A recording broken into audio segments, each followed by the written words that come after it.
پہلے یہ سمجھیں، اگر کوئی مجرم جب پکڑا جاتا ہے تو اس کو چھڑانے کے لیے 4 طریقے ہیں، 4۔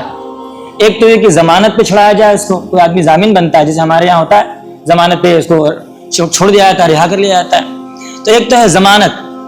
اور دوسری بات یہ ہے کہ کوئی سفارش کرے، اوپر سے فون آتا ہے کسی بڑے عہدیدار کا، اور اس کے بعد بڑے منصب والا MLA MP فون کرتا ہے کہ فلاں آدمی کو چھوڑنا ہے، چھوڑ دیا جاتا ہے۔ دوسرا طریقہ تو یہ ہے۔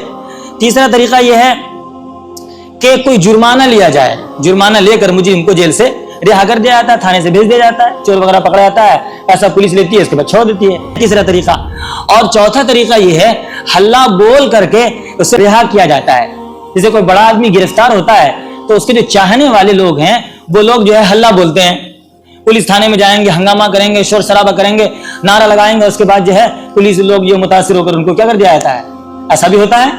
تو یہ 4 طریقے ہیں مجرم کو رہا کرنے کے۔ اللہ تعالیٰ نے فرمایا قیامت کا جو دن ہوگا تو اس دن میں جو کوئی مجرم ہوگا ان 4 طریقوں میں سے کوئی طریقہ نہیں ہوگا، یعنی مجرم کی رہائی کی کوئی صورت ہی نہیں ہوگی۔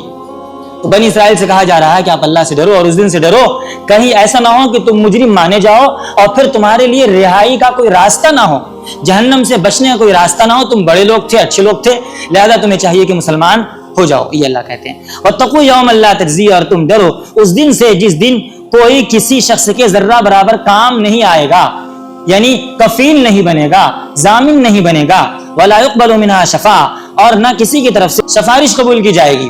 دیکھیں، کافروں کے حق میں، مشرکوں کے حق میں کوئی سفارش نہیں ہے، ایمان والوں کے حق میں جو گنہگار لوگ ہیں، جنہوں نے نافرمانی کی ہے، اچھے کام کر کے نہیں گئے، ان کے حق میں تو سفارش ہوگی۔ انبیاء کرام سفارش کریں گے، علماء سفارش کریں گے، فرشتے سفارش کریں گے، نیک بندے سفارش کریں گے، ان کے اعمال سفارش کریں گے، قرآن سفارش کرے گا، حافظ قرآن سفارش کرے گا، تو ان کی سفارش سے مسلمانوں کو تو نجات مل سکتی ہے، لیکن جو مسلمان نہیں ہیں، ادر ہیں مسلمانوں کے علاوہ، کسی کو کوئی سفارش کا حق بھی نہیں ہوگا، کسی کو اجازت بھی نہیں ہوگی کہ آپ سفارش کر سکیں، حتیٰ کہ نبی بھی سفارش نہیں کر سکیں گے۔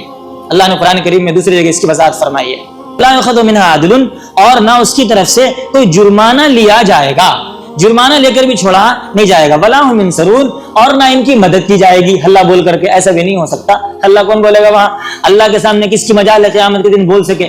اللہ اتنے جلال میں ہوں گے، اتنے جلال میں ہوں گے کہ انبیاء اکرام لرز رہے ہوں گے، کانپ رہے ہوں گے اور کہہ رہے ہوں گے یا ربی سلم یا ربی سلم۔ ہر انبیاء جو کہہ رہے ہوں گے یا ربی نفسی یا ربی نفسی یا ربی نفسی، اپنی پڑی ہوگی، اتنی جلال میں ہوں گے۔ صرف نبی اکرم صلی اللہ علیہ وسلم کہہ رہے ہوں گے یا ربی امتی یا ربی امتی۔ تو انبیاء اکرام کی حالت اس وقت یہ ہوگی، تو اور عام بندہ کیسے ہو جائے گا جو ہلہ بول کر اللہ کے خلاف میدان میں اتر آئے؟ ایسا نہیں ہوگا۔